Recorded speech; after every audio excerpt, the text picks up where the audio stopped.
आज हम जानेंगे आईबीएम ऑफर लेटर के बारे में। आईबीएम ऑफर लेटर में क्या क्या टर्म्स एंड कंडीशन हैं, क्या क्या उसमें डिटेल मेंशन रहती है, वो सारी चीज़ें हम जानेंगे। उससे पहले अगर आपको कोई भी कंपनी का ऑफर लेटर मिलता है तो आपको कैसा लगता है, कृपया करके कमेंट में ज़रूर बता दें। तो आईबीएम का जो ऑफर लेटर है उसका अगर फ्रंट पेज की बात करें तो फ्रंट पेज में आपको सबसे पहले जो स्टार्टिंग के जो हम कह लें कि 2 या 3 जो लाइन्स हैं वो काफ़ी इंपॉर्टेंट रहती हैं कि उसमें आपको कुछ इंपॉर्टेंट डिटेल मेंशन रहती है, जैसे कि आपकी डेट ऑफ जॉइनिंग की, आप कैंडिडेट का नाम, उसके बाद कौन सा एड्रेस है जहाँ पे आपको ज्वाइन करना है आईबीएम में, और साथ में आपका डेजिग्नेशन और आपका बैंड। सो ये दो चीज़ें भी काफ़ी इंपॉर्टेंट है, आपका डेजिग्नेशन एंड आपका बैंड।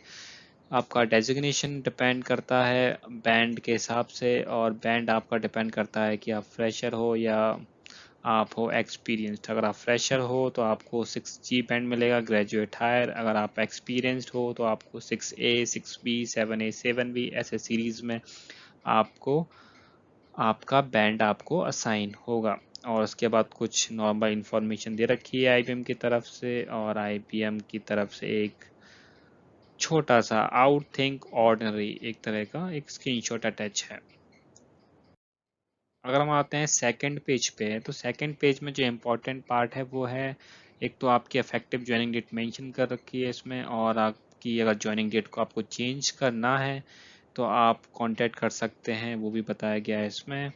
और आपको सबसे पहले तो आपको कैसे एक्सेप्ट करना है ऑफ़र, तो वो भी बताया गया है कि आपको एक्सेप्ट करना है आपका ऑफ़र लेटर।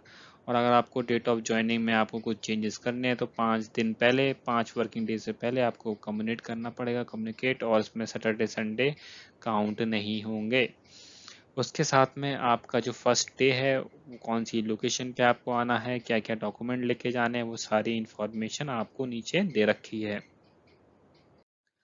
अब आते हैं हम थर्ड पेज पे, तो यहाँ पे आपको मेंशन कर रखे हैं टर्म्स एंड कंडीशन, जो कि कंपनी के टर्म्स एंड कंडीशन रहते हैं। जैसे कि एक तो मैं टर्म्स एंड कंडीशन बता देता हूँ, आप वीडियो पॉज करके भी सारे पढ़ सकते हैं। जैसे कि अगर आप कंपनी में गायब रहते हैं 8 दिन तक बिना बताए मैनेजर को या अपने किसी भी कलीग को, तो आपको टर्मिनेट कर सकते हैं। और आपका जो प्रोविजन पीरियड है, अगर आप as a graduate hire join हुए हैं आईबीएम में, तो वो 90 डेज रहेगा। तो बाकी चीज़ें आप पढ़ सकते हैं, हम चलते हैं आगे। उसके बाद इस पेज पे भी आपको कुछ टर्म्स एंड कंडीशन मेंशन है, कुछ हम देख लेते हैं। जैसे कि जो आप आईबीएम में जो आपका कैरियर है वो 58 ईयर तक ही रहता है, उसके बाद आपको रिटायरमेंट दे दिया जाता है, वो एक मैक्सिमम एज है। और एक ये देख लेते हैं, ये भी काफ़ी इम्पोर्टेंट है, आपको वन टाइम कॉम्पोनेंट 50,000 रुपीज़ का मिलेगा। आप ज्वाइन करते हो आईबीएम, और अगर आप 1 साल के अंदर छोड़ते हो तो आपको वापस करना पड़ेगा। बाकी आप पढ़ सकते हो वीडियो को पॉज करके। यह है सबसे इम्पोर्टेंट पार्ट जो कि काफ़ी लोग वेट कर रहे होते हैं, ये जो कि हम आईबीएम ऑफर लेटर, मतलब कोई भी ऑफर लेटर अगर आपको मिलता है तो सबसे पहले आप यही देखते हो कि आपका जो कंपनसेशन पार्ट है वो क्या है। तो सबसे पहले आपको मेंशन होगा इसमें डेट, आपका नाम, आपका डेजिग्नेशन, आपका बैंड, आपकी ज्वाइनिंग लोकेशन। और हम बात कर लेते हैं कंपनसेशन कंपोनेंट के बारे में। तो जो आपका एनुअल सीटीसी है वो यहाँ पे मेंशन होगा 6 लाख। और जो आपका बेसिक सैलरी है, बेसिक सैलरी में से ही आपके अदर कंपोनेंट की वैल्यूज डिफाइन होंगी, जो कि हम आगे देखेंगे। जैसे कि जो बेसिक सैलरी है उसका 120% आपका एफबीपी होता है, फ्लेक्सिबल बेनिफिट प्लान।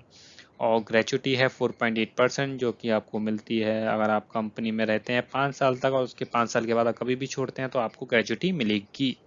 उससे पहले छोड़ते हैं 5 साल से पहले तो कुछ नहीं मिलेगा आपको ग्रेचुटी के नाम पे। प्रोविडेंट फंड जो कि आपका हर महीने डिडक्ट होता है, ये आपको एनुअली दे रखी है सारी वैल्यूज, तो वो आपको मिलता रहेगा आपकी सैलरी में। और हम चलते हैं, अगर आपको आपके कंपोनेंट में जो भी टर्म्स मेंशन थे उनके बारे में और इन्फॉर्मेशन चाहिए तो आप ये पढ़ सकते हैं। इसमें मेंशन दे रखा है बेसिक सैलरी के बारे में, एफवीपी, एलटीए और मेडिकल, कुछ अदर पॉइंट भी दे रखे हैं जो कि आपके बेसिक कंपोनेंट में मेंशन नहीं थे। उसके बाद आपको फ्लैट अलाउंस, क्या है, और ये है प्रोविडेंट फंड आपका, जो कि इसमें 12% है। 12% आपकी सैलरी से कटेगा और 12% कंपनी इसमें मिलाती है आपकी प्रोविडेंट फंड में। ग्रेचुटी जो कि हम बात कर चुके हैं। ईएसआईसी, अगर आपकी जो मंथली वेज है वो 21,000 से कम है तो आपको ईएसआईसी का कवरेज मिलेगा, अगर नहीं है तो नहीं मिलेगा।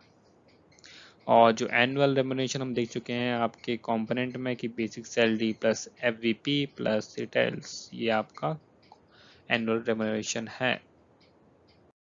इसके बाद चलते हैं हम लास्ट पेज पे, जो कि लास्ट या सेकंड लास्ट पेज बोल रहे हैं, जो कि काफ़ी इम्पोर्टेंट है, जो कि अदर बेनिफिट, जो कि काफ़ी कम लोग इस पे ध्यान देते हैं, जो कि हमें बहुत ध्यान से भी पढ़ना चाहिए। ये भी बहुत ही इम्पोर्टेंट है, जैसे कि आपका group term life insurance plan, आपका पर्सनल एक्सीडेंट प्लान, ये सारे ग्रुप प्लान हैं, मेडिक्लेम इंश्योरेंस पॉलिसी। तो ये सारी चीज़ें काफ़ी इंपॉर्टेंट है और आपको देखना चाहिए कि आपको कितना कितना कवरेज दिया जा रहा है, और आपको इसको एनालाइज भी करना चाहिए अगर आपके पास दूसरा ऑफर भी है, क्योंकि ये बहुत ही इम्पोर्टेंट है।